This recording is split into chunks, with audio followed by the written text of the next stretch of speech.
I just filled this American-made cooler from Cordova Outdoors with drinks and ice. We're gonna see how long the ice lasts.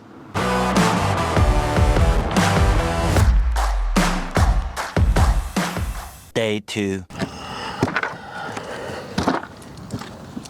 Yep, still there. While we wait, a little background on Cordova. These guys make some awesome hard-sided rotomolded coolers that are similar to stuff like Yeti and Arctic and other brands that you shouldn't be buying because they're made overseas. These guys are made in Idaho, anti-slip, great handles, good insulation, and Cordova even says that they are bear-proof. Maybe we'd put that to the test one day. But they say that the ice lasts for days on end, so we're going to see how long that actually is. Day 3. Let's see what we got. Yep, still there. Now, since I'm doing an ice retention test, I feel compelled to tell you a few tips about packing a cooler because your ice retention really is going to vary depending on a bunch of different factors. The first thing you should do is pre-chill your cooler. The foam insulation along the sides of your cooler is going to be most efficient when it's cold. So throw a bag of ice in there overnight or just wash it down with some cold water to get that foam nice and chilled, and that's when your cooler is going to perform at its best and the ice is going to melt at a slower rate. You should also have the right amount of ice in there. So generally I try and aim for like a 3-to-1 ratio of ice to other contents, although at a minimum you should probably be at least 2-to-1. This is probably a bit of an obvious tip, but you should make sure that your ice is cold.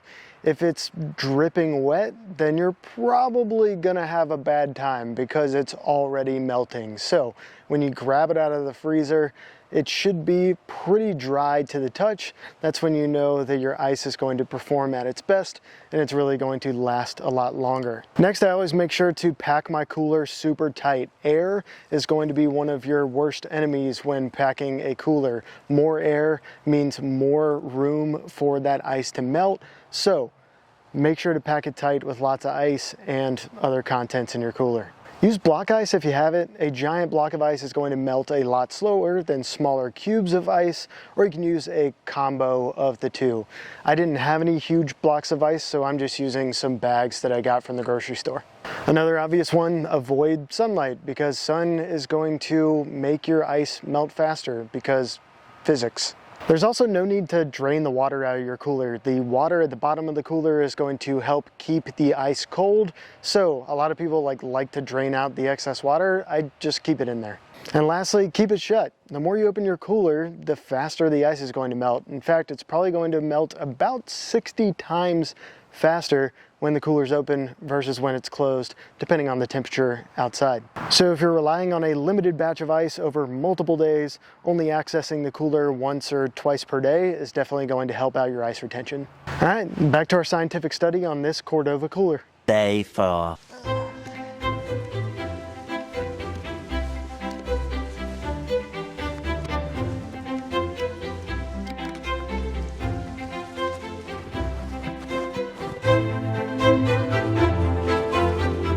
One day later.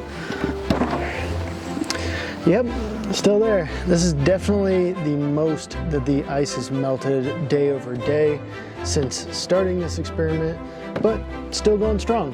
We had a huge rainstorm last night too. This thing was out here all night, taking it to the face, but I don't think it affected our experiment all too much, but we'll keep an eye on it and I'll see you tomorrow. Day 6, today's Thanksgiving. So happy Thanksgiving. Let's see what we got here. Yep, still kicking. See y'all tomorrow. Tomorrow. Ice is definitely melty. It's still very cold in there. Tomorrow for sure. God. The next day. Day 9, getting there, but still hanging on. 24 hours later. Day 10, I think we can sufficiently say that the ice in this Cordova cooler has melted. Pretty solid showing from this great American-made company. See y'all next time.